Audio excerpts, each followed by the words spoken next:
আন্তর্জাতিক অপরাধ ট্রাইব্যুনালে শেখ হাসিনার বিরুদ্ধে মানবতাবিরোধী অপরাধ মামলার রায়ের দিন ঘোষণাকে কেন্দ্র করে গত ৩ দিনে রাজধানী জুড়ে বেড়েছে অগ্নিসন্ত্রাস ও ককটেল বিস্ফোরণের ঘটনা। এসব ঘটনায় শহর জুড়ে নিরাপত্তা বজায় রাখতে এরই মধ্যে তৎপরতা বাড়িয়েছে আইন শৃঙ্খলা বাহিনী। এমন পরিস্থিতিতে অগ্নিসন্ত্রাস ও ককটেল বিস্ফোরণ নিয়ে মুখ খুলেছেন সাবেক স্বরাষ্ট্র প্রতিমন্ত্রী সোহেল তাজ। এছাড়া কোনো রাজনৈতিক দলটি এমন সন্ত্রাসী কর্মকাণ্ডে লিপ্ত তাও জানিয়েছেন তিনি।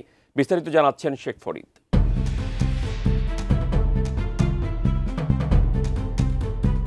শেখ হাসিনার বিরুদ্ধে মানবতা বিরোধী অপরাধ মামলার রায়ের দিন ঘোষণাকে কেন্দ্র করে রাজধানী সহ দেশের কয়েকটি জেলায় বেড়েছে অগ্নিসন্ত্রাস ও ককটেল বিস্ফোরণ।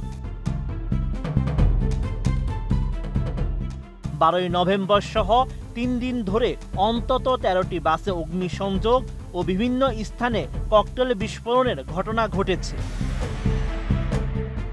এরই মধ্যে ঢাকা মেট্রোপলিটন পুলিশ জানিয়েছে, রাজধানীর বিভিন্ন স্থানে অভিযান পরিচালনা করে কার্যক্রম নিষিদ্ধ আওয়ামী লীগ ও সহযোগী সংগঠনের আরও 44 নেতাকর্মীকে গ্রেপ্তার করেছে ঢাকা মহানগর গোয়েন্দা পুলিশ। প্রাণ ইউএইচটি মিল্ক, শুদ্ধতায় ও মমতায় সবসময় সেরা স্বাদে। এদেশের জনগণ, ঢাকাবাসী অতীতের স্বৈরাচার পতনের জন্য যথেষ্ট ভূমিকা রাখে এবং জনগণই প্রতিরোধ সৃষ্টি করে রাখে। এই অবস্থায় রাজধানীতে বাসে আগুন, অগ্নিসন্ত্রাস আর ককটেল বিস্ফোরণ ও লাশের রাজনীতি কারা করে, এই নিয়ে মন্তব্য করেছেন সাবেক স্বরাষ্ট্র প্রতিমন্ত্রী সোহেল তাজ। এছাড়া তিনি 2টি বইয়ের উদাহরণ দিয়ে তা বুঝে নেওয়ার কথাও বলেছেন। 12 নভেম্বর ফেসবুকে নিজের ভেরিফাইড আইডিতে এক পোস্টে এসব কথা বলেন সোহেল তাজ। ফেসবুকে তিনি লিখেন, অন্যায়ের বিরুদ্ধে প্রতিবাদ করলে আর সত্যি কথা বললে যদি গালি খেতে হয় তাহলে কি আর করা।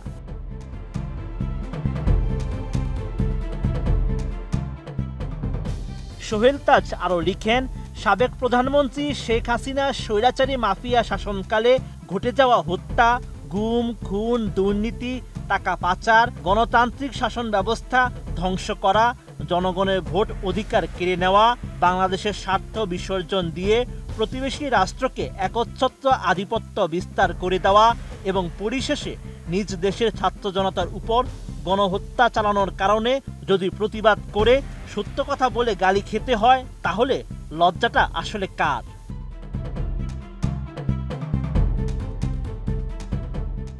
সব শেষে সোহেল তাজ লিখেন, সবাই একটু কষ্ট করে বীর মুক্তিযোদ্ধা মতিউর রহমান রেন্টুর আমার ফাঁসি চাই আর অন্তরালের হত্যাকারী প্রধানমন্ত্রী বই 2টা পড়লেই বুঝবেন বাসে আগুন, অগ্নিসন্ত্রাস আর ককটেল লাশের রাজনীতি কার খুব প্রিয়। Sheikh Farid, ATN news.